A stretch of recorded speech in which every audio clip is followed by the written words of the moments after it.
శ్రీరామ జయం శుభమస్తు కార్యక్రమంలో గృహబలం అనే అంశానికి స్వాగతం. ఇంటి అలంకరణలో ప్రధాన స్థానం వహించేవి నేటి కాలంలో చిత్రపటాలు. ఈ చిత్రపటాలలో ఇంటిలో పెద్దలు, కుటుంబ సభ్యుల సంబంధించిన సమష్టి చిత్రపటాలు, గ్రూప్ ఫోటోలు, క్యాలెండర్లు, వివిధ దేవతల చిత్రపటాలు, ఇలా అనేకం గృహంలో మనం అలంకరిస్తూ ఉంటాం.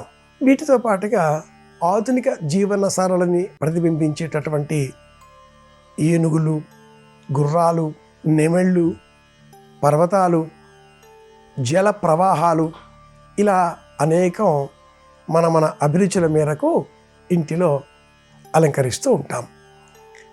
ఏవి ప్రామాణికం?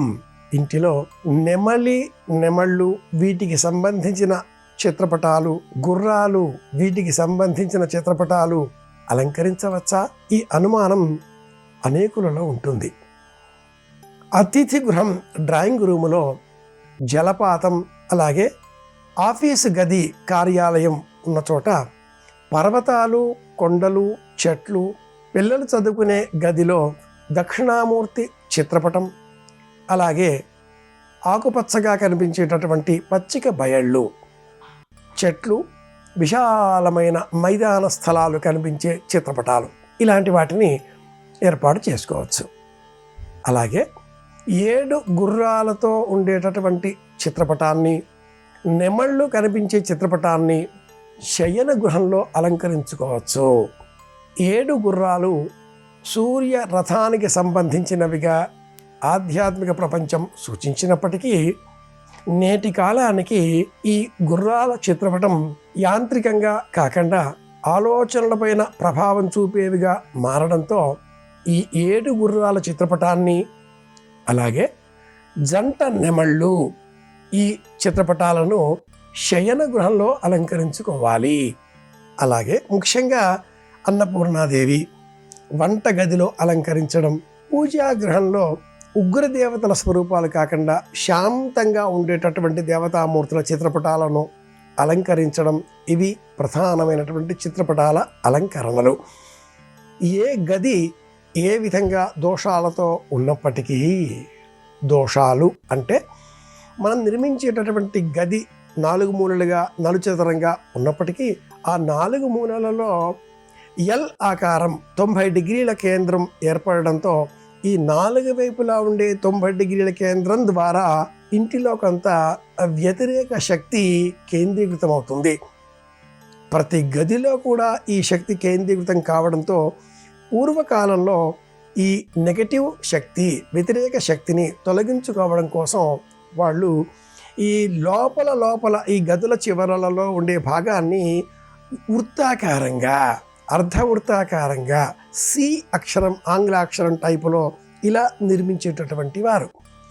ఎల్ ఆకారం కాకుండా సి ఆకారం రావడంతో ఆ కేంద్ర స్థానాలలో ఏ విధమైన వ్యతిరేక శక్తి కూడా స్థిర నివాసానికి దోహదం లేకుండా పోవడంతో అక్కడ ప్రసరించే కాంతి కూడా ఇతర ప్రాంతాల వైపు అలా విరజిమ్మబడుతూ ఆ గదిని కాంతిమయం చేసేది. గదిలో ఉండేటటువంటి లేదా గృహంలో ఉండేటటువంటి వ్యతిరేక శక్తులను నియంత్రించే నిమిత్తమే మన అలంకరణలలో చిత్రపటాలు మనకు అందించేటటువంటి ప్రయోజనాలు. ఈ చిత్రపటాలలో ఉగ్ర దేవతామూర్తులు, నరసింహుడు, హిరణ్యకశ్యప సంహారం చేసేటటువంటి నరసింహుడు, ఇలాంటి వాటిని అతిథి గృహంలో కానీ, చిన్నపిల్లలు చదువుకునేటటువంటి విద్యార్థులకు సంబంధించే గదిలో కానీ, లేదా అందరం కూర్చునేటటువంటి హాలు, వరండా, బసారాలో కానీ అలంకరించరాదు. గృహదేవత నరసింహుడు అయినప్పుడు మాత్రమే పూజా గృహంలో వంశపారంపర్యంగా అలాంటి చిత్రపటాన్ని అలంకరించే అవకాశం ఉన్నప్పుడు మాత్రమే అలంకరించాలి. ఇతర సందర్భాలలో పరిహరించడం క్షేమదాయకం. ముఖ్యంగా వంటగదిలో అన్నపూర్ణాదేవి చిత్రపటం ఎంత ప్రయోజనాన్ని కలిగిస్తుందో, శయన గృహంలో జంట నెమళ్ళు, అలాగే 7 గుర్రాలతో ఉండేటటువంటి చిత్రపటాలు అంతకు రెట్టింపు మంచి ప్రయోజనాలని మనకు కలిగిస్తాయి. ఇక్కడ చిన్న సమస్య ఏంటంటే, అనేకులు నెమలి చిత్రపటం మాత్రమే అని కాకుండా నెమలి ఈకలు కూడా ఇంటిలో భద్రపరచవచ్చా అని అడుగుతూ ఉంటారు. నెమలి ఈకలను ఇంటిలో అలంకరించుకొనకూడదు. దేహంలో నుంచి నెమలి ఈకలని పెరికివేసిన కారణంగా లేదా ఆకాశంలో వచ్చే ఆ సహజమైనటువంటి వాతావరణ పరిస్థితులకు అనుకూలంగా నెమలి నాట్యం చేయడంతో అది కూడా మగ నెమలి, ఆడ నెమలి కేకి అంటుంది సారస్వతం.